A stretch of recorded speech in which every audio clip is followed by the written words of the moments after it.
Bonjour à tous et bienvenue sur boursicoté.com pour cette nouvelle analyse technique Forex et matières premières avec une paire de devises euro-dollar qui change totalement de dynamique. Là où nous étions ici sur une tendance qui était encore baissière hier, je vous indiquais qu'on avait du mal à revenir ici au-dessus des 1.1610. Suite à l'intervention de la Banque Centrale Européenne, on a totalement changé de dynamique puisqu'on est repassé ici au-delà des 1.1610 et on est même repassé au-delà des 1.1665. Alors globalement, c'est assez intéressant. Nous avions aussi une dynamique baissière qui avait connu donc un rebond technique mais qui ne parvenait pas ici à casser cette zone de résistance. Alors là, de fait, on a donc une succession de points bas qui est haussière, une succession de points hauts qui est haussière. Donc on est toujours ici dans un suivi de rebond technique avec comme perspective une phase de consolidation de la précédente dynamique baissière. Alors dans ce cas, ce que l'on peut faire, c'est tracer ici des retracements de Fibonacci sur les extrêmes, et dans ce cas on constate que nous venons ici en cassant donc les 1.1665 d'attaquer ici le retracement à 38,2% de Fibonacci. Donc cela nous indique que l'on commence désormais à affaiblir l'impulsion baissière que nous avions et donc qui avait permis à l'inscription de ce point bas significatif sur la zone des 1.1525 et que désormais on peut viser une poursuite du mouvement avec donc cette fameuse zone entre 50 et 61,8% de Fibonacci. Nous avons une zone majeure qui se trouve juste au milieu de ces niveaux, qui se situe à 1.1750, et donc tant que les cours évoluent désormais au-delà des 1.1665, c'est le nouvel objectif court terme que nous avons sur cette paire de devises euro-dollar. Sur la paire de devises livre sterling contre dollar américain, nous avons là aussi une dynamique qui semble vouloir repartir à la hausse, puisque nous avions aussi cette impulsion haussière qui n'a certes pas réussi à casser ici cette zone de point haut des 1.3880, mais ce que l'on peut remarquer, c'est que la phase de consolidation ici n'a pas non plus permis de casser durablement la zone ici des 1.3740. Alors certes, c'est une zone qui est un peu moins puissante que la zone des 1.3880, mais on voit ici que les cours qui étaient dans une phase de consolidation sont venus tester ici cette zone de support et que les cours remontent actuellement. Donc pour l'instant, on n'est pas encore sur un signal de reprise de ce mouvement. Il faudrait pour cela casser cette zone de point haut significatif à 1.3835.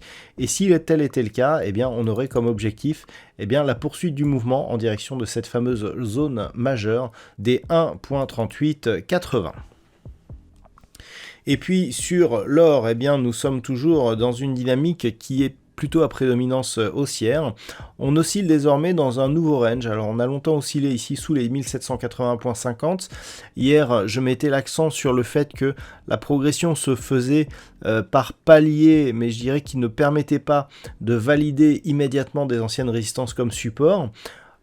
D'un point de vue moyen terme, c'est un peu plus vrai puisque nous avions donc auparavant une évolution en range avec sa partie supérieure ici sur la zone des 1780.50 et actuellement on est entre 1807 et cette fameuse zone des 1780.50 qui est du coup devenue support de cette nouvelle zone d'évolution.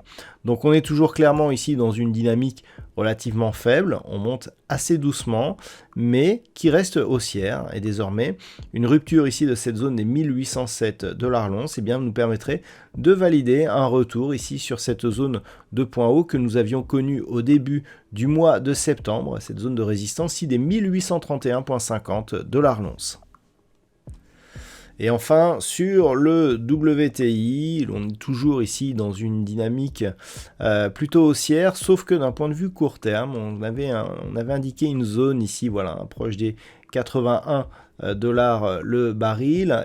Cette zone ici, elle a été plus qu'attaquée, elle a été franchie temporairement. Certes, on est sur un rebond technique, mais lorsque l'on observe un petit peu ce rebond technique, on peut constater qu'actuellement, suite à un contact ici appuyé sur la bande de Bollinger inférieure, eh bien, on rebondit sous la moyenne mobile 20 exponentielle. Donc pour le moment, on est en train ici de valider un changement de tendance court terme. Donc on a testé une première fois ici cette zone des 81 $.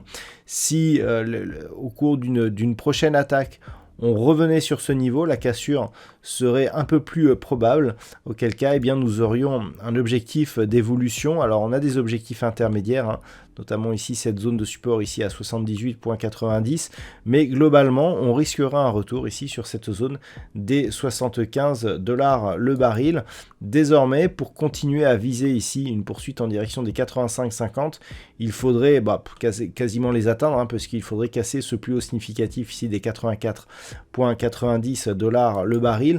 Donc pour l'instant, on a un objectif qui est manqué de très peu sur l'évolution du WTI qui, je le rappelle, reste toutefois dans une dynamique fortement haussière actuellement. Voilà donc ce que l'on peut dire sur cette analyse technique Forex et matières premières. Je vous souhaite une très bonne soirée. On se retrouve dès demain pour d'autres analyses techniques, toujours sur le site boursicoté.com.